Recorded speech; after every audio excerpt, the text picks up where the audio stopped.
시합 때 기준으로 모든 호르몬들이 생체 호르몬들이 다 깎여 있어요. 그러니까 뭐 남성 호르몬이라든지 갑상선 호르몬이라든지 면역 능력이라든지 이런 게 다 깎여요.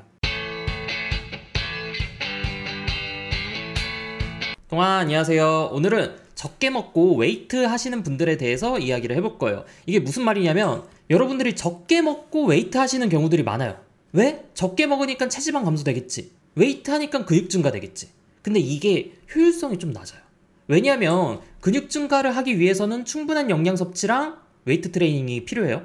체지방 감소를 위해서는 감소된 영양 섭취랑 유산소 운동이 필요해.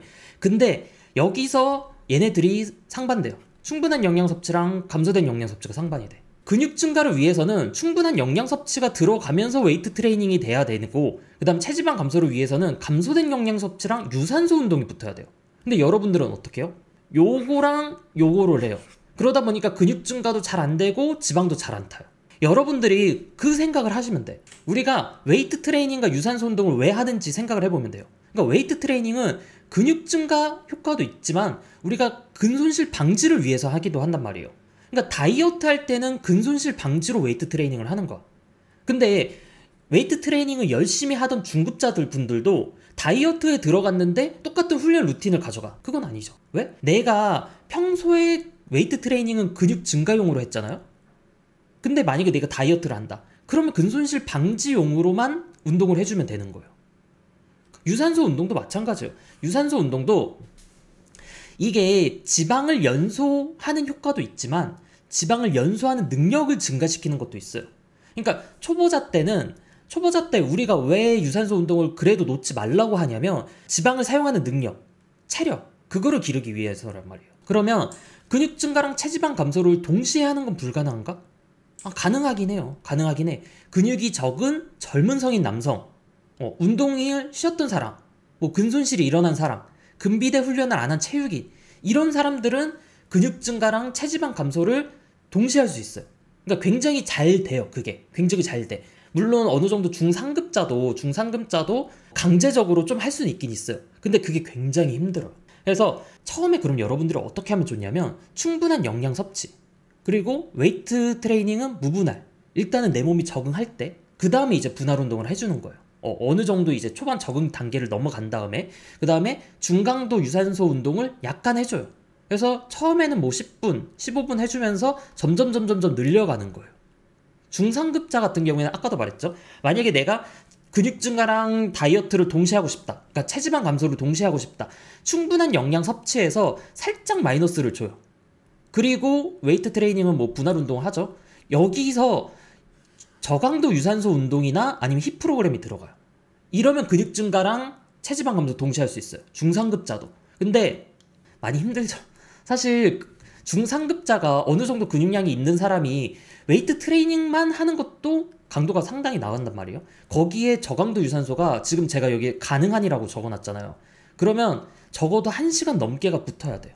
1시간, 2시간 그렇게 붙어야 돼. 저강도 유산소로. 혹은 힙 프로그램이 붙어야 돼요. 고강도 인터벌 트레이닝. 이게 굉장히 힘들긴 해요. 이러면 이제 근육 증가랑 체지방 감소를 어느 정도는 동시에 할 수 있어요. 동시에 할 수 있고, 여기서 충분한 영양 섭취가 뭐예요? 라고 여러분들 많이들 물어보실 거예요. 충분한 영양 섭취라는 거는 내가 쓰는 만큼 먹는 거예요. 근데 물론 이거를 여러분들이 이제 계산을 하시면 좋아요. 제가 동면증 운동 도우미 프로그램을 만들었는데 그걸로 통해서 계산을 하시면 여러분들이 훨씬 더 정확한 칼로리를 구할 수 있어. 근데 계산을 좀 잘 안 하시더라고요. 제가 프로그램도 다 만들어 놨는데. 그래서 그냥 대략적으로 얘기해 드리면 기초대사량에 이게 곱셈 개념이에요.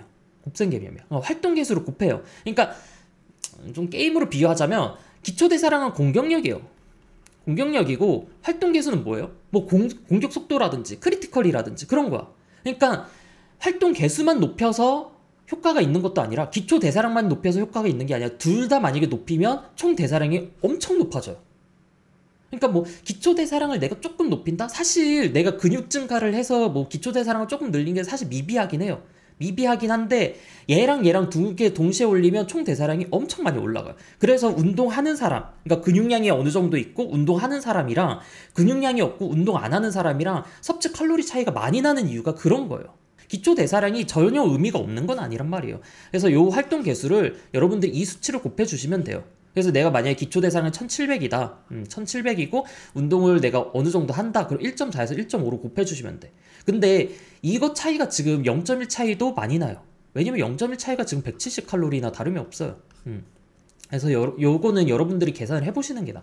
그리고 왜 계산을 해봐야 되냐면, 운동을 나가는 날이랑 운동을 안 나가는 날, 회사를 나가는 날이랑 회사를 안 나가는 날, 이런 날도 좀 미리미리, 그러니까 매일매일 계산을 하라는 게 아니에요. 그냥 내가 한 번만 계산을 해두면 좋다라는 건데, 이거를 계산을 해두면 여러분들 운동 안 나가는 날, 내가 운동 안 나가니까 한 300칼로리 정도 덜 먹어야 되네? 이런 것들은 좀 알 수가 있다. 그리고 단백질 같은 경우에는 근육 적응 기간, 이게 무슨 말이냐면, 초보자분들 같은 경우에 근육통이 굉장히 오래 가는 날이 있잖아요. 그러니까 처음 운동을 하면 근육통이 굉장히 오래 가잖아요. 그럴 때는 단백질을 체중당 2g씩은 드셔주면 좋아요. 그럴 때 적응 기간에는 적어도 그래야지 이 적응 기간이 빨리 지나가요.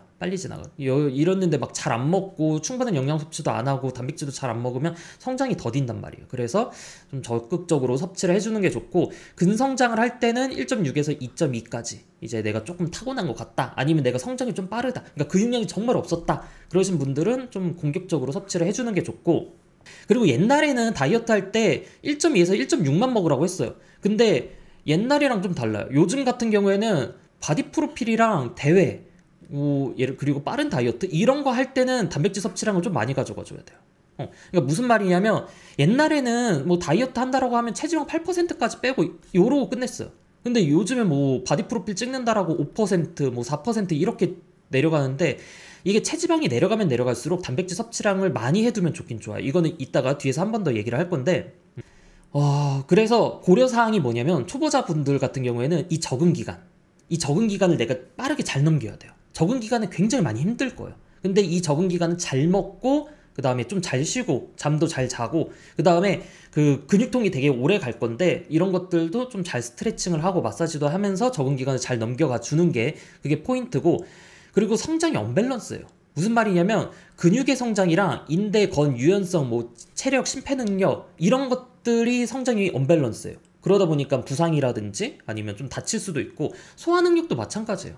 소화 능력도 마찬가지라서, 그래서 초보자분들이 근육량이 적다라는 거는 그게 기초 체력이 약하다라는 거예요. 그러니까 이런 기초 능력들이 다 약하다라는 거예요. 그래서 내가 만약에 근육이 적다라고 하면 조금 더 신경을 써줘야 돼요.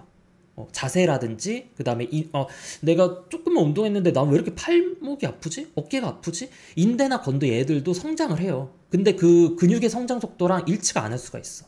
그러다 보니까 요런 언밸런스한 성장도 있어서 요거를 좀 잘 고려를 해서, 그냥 근육만 자극하는 게 아니라 유연성이라든지 코어라든지 뭐 이런 것들도 잘 신경을 써주시면 좋고, 중상급자는 현실적인 목표. 무슨 말이냐면, 근육량이 많아. 이미 근육량이 막 많은 상태인데 나는 근성장이랑 체지방 감소를 동시에 할래. 요런 것들은 좀 현실성이 없다라는 거죠. 그러니까 내가 어느 정도 근육량도 있고 체지방도 어느 정도 이제 깎여 있는 상황이라면 나의 목표를 좀 더 분명하게 잡으라는 거예요. 동면주에 저는 근육 증가랑 체지방 감소 동시에 하고 싶은데요. 이거는 욕심이라는 말이야.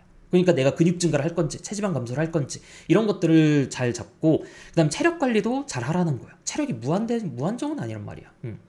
그리고 중상급자 같은 경우에 이제 체지방 감소를 할 때 기간이랑 목표 체지방률이랑 식사량 감소를 요거를 잘 설정을 해두세요.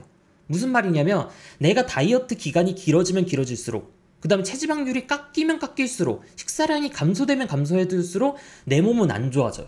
가끔 그 생각을 하시는 분들이 있어. 무슨 생각이냐면, 다이어트 하니까 건강해지지 않나요? 체지방률이 감소되면 더 건강해지지 않나요?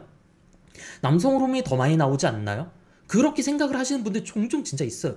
근데 내추럴 보디빌더 분들을 이제 대상으로 한 이제 연구 결과에서도 시합 때 기준으로 모든 호르몬들이, 생체 호르몬들이 다 깎여 있어요. 그러니까 뭐 남성 호르몬이라든지 갑상선 호르몬이라든지 면역 능력이라든지 이런 게 다 깎여요. 다 깎여. 그래서 시합이 가까워지면 가까워질수록 이런 남성 호르몬 수치도 막 나빠져요. 그러다 보니까 내가 그러니까 다이어트 기간이 길면 길수록 목표 체지방률이, 그러니까 체지방이 보통 한 8%, 그러니까 뭐 사람마다 달라요. 10%나 이제 8% 이하부터 남성 호르몬이 바닥을 치기 시작해요. 갑자기 훅 떨어져요. 식사량도 내가 만약에 건장한 성인 남성이어서 2,700칼로리를 먹어야 되는데 이 식사량을 너무 많이 감소를 시켰다. 1,200칼로리 먹는다.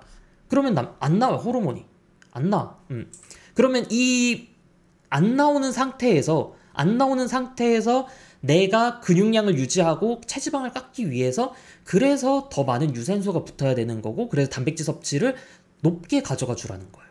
그래서 근데 뭐 일반적으로 그냥 안정적으로 다이어트 할 거라고 하면 사실 뭐 그렇게까지는 할 필요는 없긴 해요. 그러니까 여러분들이 목표를 어디까지 가져가느냐, 그거에 따라 많이 달라요. 그래서 체지방이 예를 들어서 18%에서 뭐 12%이 사이로 왔다 갔다 뭐 뺄 때라든지 이럴 때는 좀 다이어트를 공격적으로 해도 돼요. 근데 여러분들이 만약에 대회를 준비한다, 바디 프로필을 준비한다라고 하면 끝까지 갈 거를 고려를 해서 좀 더 섬세하게 진행을 하는 게 좋고, 마지막으로 운동뿐만 아니라 영양이랑 휴식도 굉장히 중요해요. 여러분들이 특히나 이 휴식이라는 부분을 많이 간과하시는데 수면도 굉장히 중요하단 말이에요. 그래서 운동뿐만 아니라 영양, 휴식 이런 것들을 세 개를 다 잘 챙겨서 올해 여름도 좋은 몸 만드시길 바랍니다. 오늘 영상은 여기까지.